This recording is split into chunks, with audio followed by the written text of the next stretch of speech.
When the true leader speaks, things happen. There's a couple of myths in many organizations about this idea of communication. The first myth is this, that we need more communication, more information in the organization. We really don't. In most of our organizations, we have too much information. We have actually too much communication. What we need is more meaning. What we need is more purpose. The second myth is around communication as a leadership competency.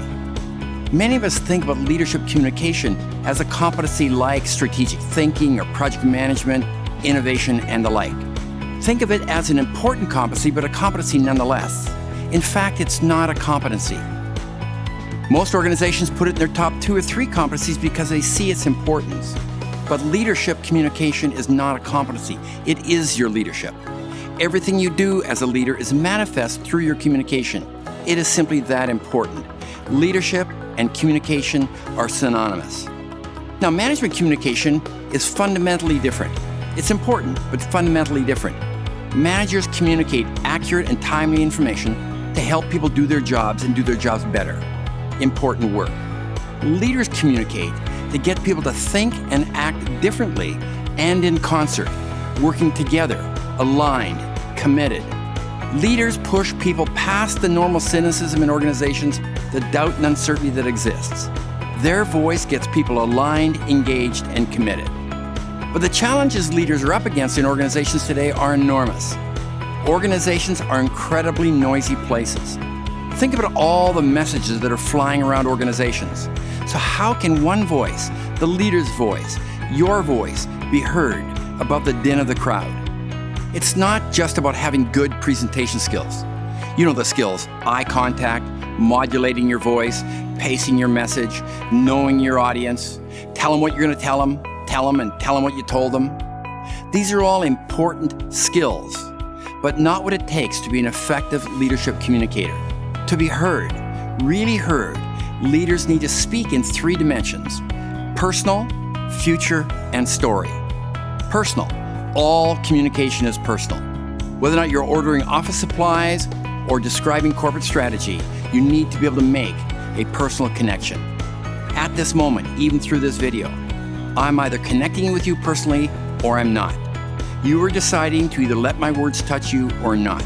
I need to make that connection with you. Leaders do this by talking about passions and principles. They do it by talking about sacrifice, loyalty, service, community, the things that speak to the part of ourselves that we hold most dear. Leaders also must speak the simple, easily recognizable truth that stands out from all the spin and positioning and half-truths that float around organizations.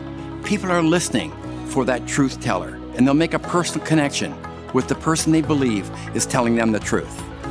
The second dimension is the dimension of the future. The thing that distinguishes leadership communication is that all leadership communication needs to be an invitation to a tomorrow that is better than today. Think about all the great communication you hear from your leaders. The great leaders communicate about a tomorrow that is better than today in some way, and that message is woven through all of their communications. And the third dimension is story. All leaders, all great leaders, are storytellers. Storytelling is the oldest form of communication and continues to be the most important form today. Neuroscientists agree upon one thing.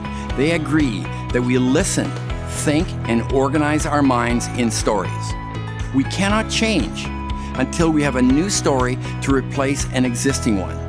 The leader's job is to help us create a new, bigger story, both for us and for our organization. Many leaders simply try to create a grand story for their organizations, but this often falls on deaf ears. The leaders who really have an impact are those that create big stories, but big stories in which every one of us have a starring role. From the CEO to the receptionist, we all have a starring role. Think back on the great projects you've been part of, great organizations, great teams.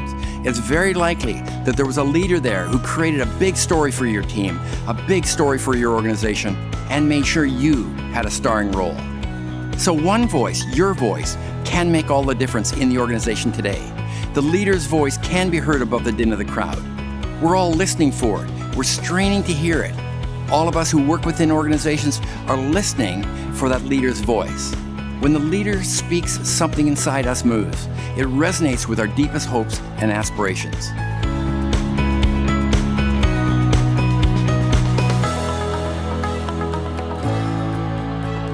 For more videos and information about Bluepoint, visit us on the web at bluepointleadership.com.